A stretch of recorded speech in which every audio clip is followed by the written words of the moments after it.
in terms of trying to discourage people, and one of the questions was, is it good to discourage people from signing things? I've stayed away from that my whole life.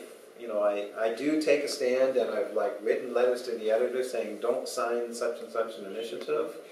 But when you're actually out there, when people are trying to gather signatures, it really, we just saw this in Berkeley recently when they were doing the referendum on the downtown, and it's so easy for that to get into a very negative tone, and you may mean well, but because you're standing right next to the person and they say something that's a lie, you get frustrated, and so you get angry, and, so I guess for me, the negativity of being right next to somebody and trying to get signatures and trying to stop, it escalates too much, too often into, bad words and sometimes altercations. And so, I'm not going to tell you not to do it, but I think, if somebody were doing something like that, they need to really be careful, because your whole campaign can get a really bad reputation because one or two of the people out there,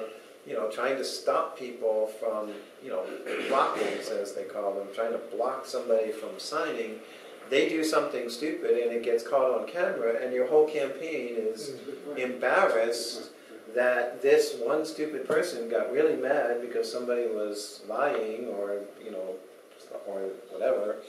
And, it just, to me, it's just so much of a risk of negativity. And it also, for me personally, it just doesn't suit my personal philosophy and style. But as a campaign tactic, I think it's more often counterproductive.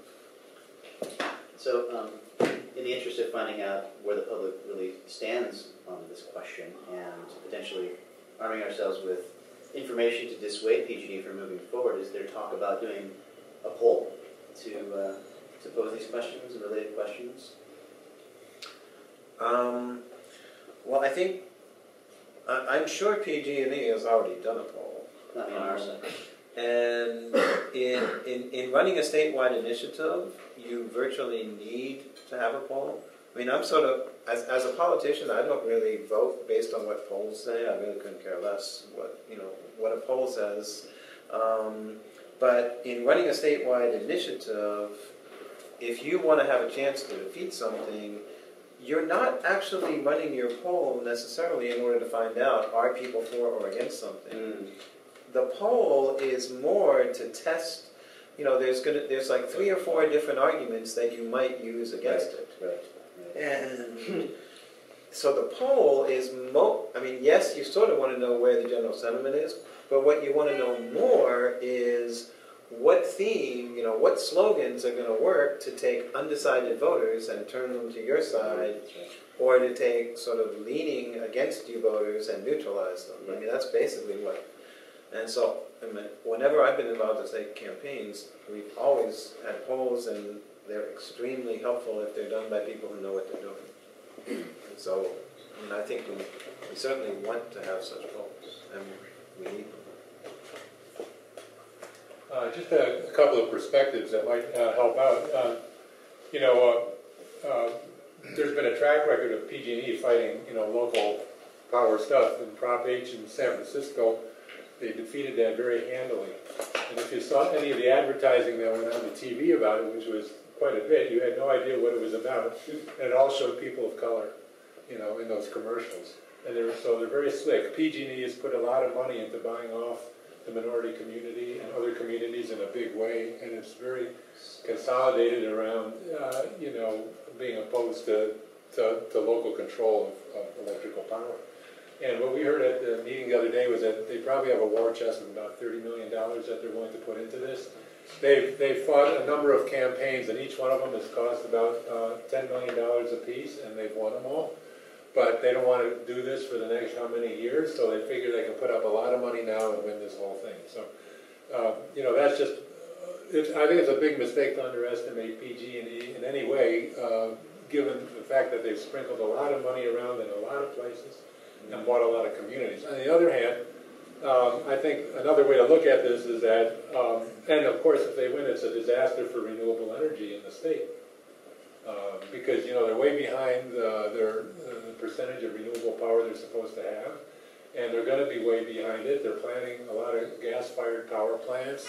They're even supporting liquid natural gas coming in from Oregon through a new port there. So, I mean, they have a plan. They have an economic plan for which, you know, they want to be able to control the destiny of electric power distribution for quite a while. So they have a lot at stake in this.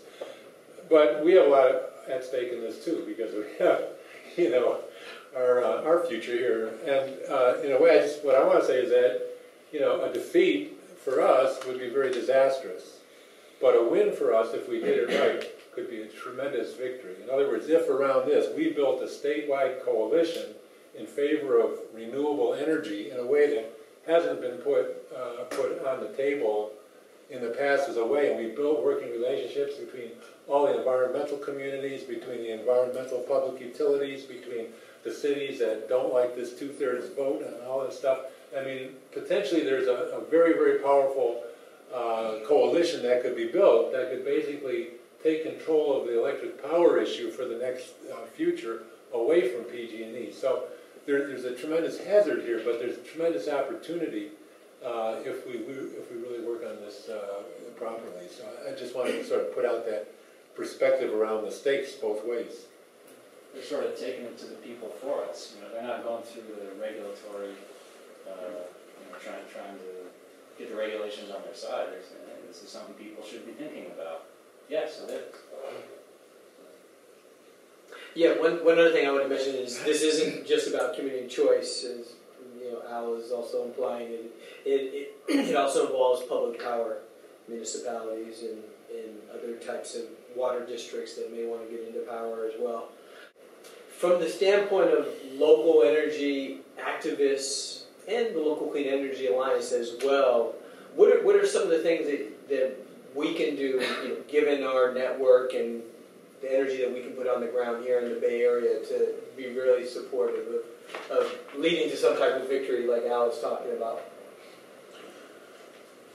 Well, I'm guessing that they're going to spend over $100 million on this for this entire campaign. That would be my just guess between all the different companies that will support it. And, you know, we'll probably be able to raise a couple of million. So we'll have, you know, maybe 2% of the amount of money that they have.